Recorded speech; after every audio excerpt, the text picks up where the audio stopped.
അപ്പോൾ എല്ലാവർക്കും അസ്സലാമു അലൈക്കും.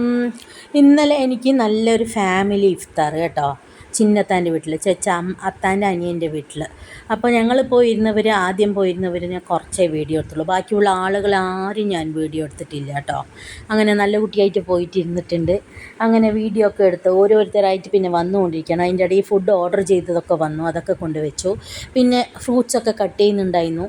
എൻ്റെ മകളൊക്കെ ചെയ്യുമ്പോൾ ഞാൻ നന്നായി നിന്ന് നോക്കി, നീ പണിയൊക്കെ നന്നായി ചെയ്യുന്നുണ്ടോ പറഞ്ഞിട്ട്. നമ്മൾ ആ നോക്കണ പണിയോട് ശരി, നമ്മൾ പണി ചെയ്യാൻ പോയില്ലേ, നമ്മൾ നല്ല കുട്ടിയായതുകൊണ്ട് കേട്ടോ. എവിടെ പോയാലും അതാണ് എൻ്റെ സ്വഭാവം. നല്ല സ്വഭാവമല്ലേ, അടിപൊളി.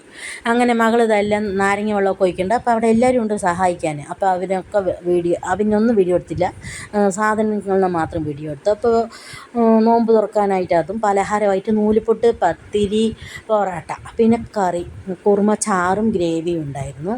അങ്ങനെ കുട്ടികളിനെയൊക്കെ വീഡിയോ എടുത്തു. വലിയവരല്ലേ വേണ്ട വേണ്ട പറയുന്നത്. അങ്ങനെ ഇത് കാണുമ്പോൾ ഞാൻ തിന്ന് തിക്കുമുട്ടിയിരിക്കുകയാണെന്ന് വിചാരിക്കും. സത്യമായിട്ടും തിന്ന് തിക്കുമുട്ടിയിരിക്കുകയാണ് ഗൈസ്. കാരണം എന്തെന്നറിയോ, നോമ്പ് തുറന്നതും ഭക്ഷണം കഴിച്ച് ശീലമില്ല. പിന്നെ വരണമല്ലോ തിരിച്ചപ്പോൾ എന്തായാലും കഴിക്കണമല്ലോ. 2, 3 ഒക്കെ കഴിക്കുമ്പോൾ എനിക്ക് മതിയായി കേട്ടോ. അതാണ് ഈ വീഡിയോ. അപ്പോൾ ബൈ.